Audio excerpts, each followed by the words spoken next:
I think the important thing to think about business is that business isn't really business.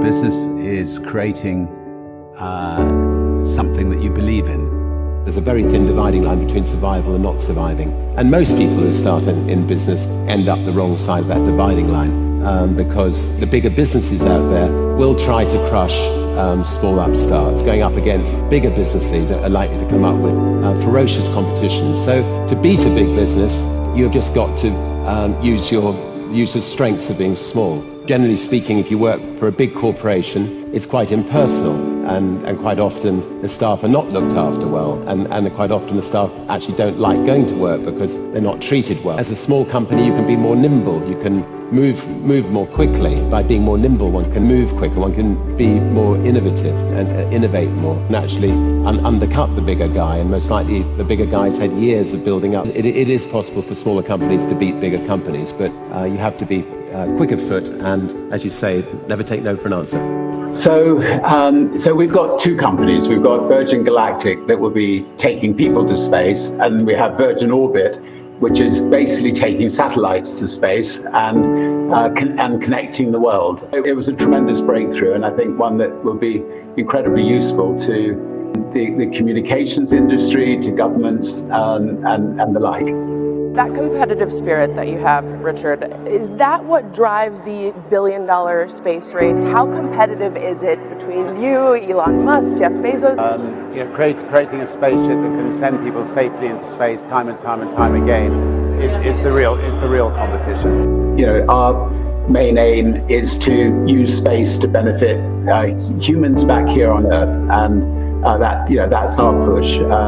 Elon has got fantastic ambitions to, go to Mars, and I think the government-run companies are generally not well run, and they cost an enormous amount of money to achieve what a private company achieves. And we funded Virgin Orbit out of our own pockets. It was a lot of money. If it had been a government doing it, it would have been billions and billions. One thing I've learned over the years is to use myself, which is cheap to use, to get out there and put my companies on the map.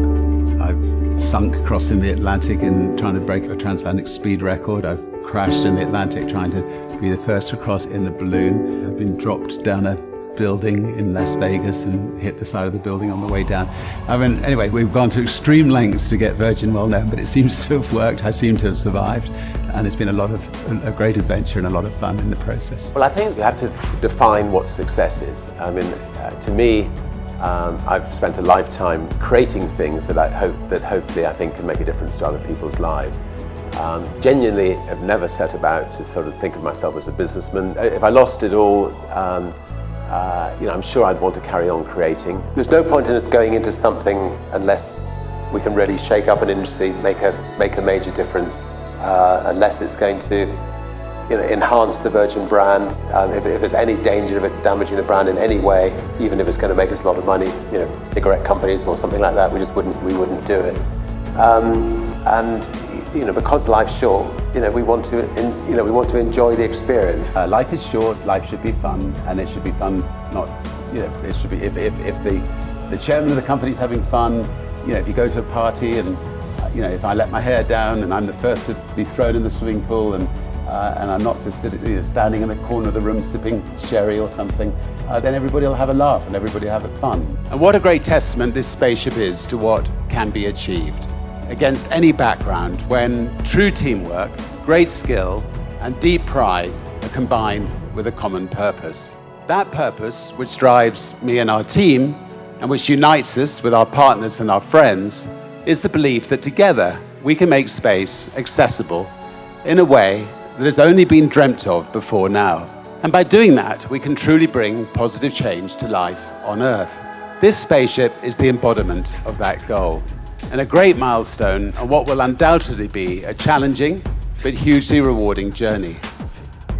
To all you kids down there, I was once a child with a dream, looking up to the stars.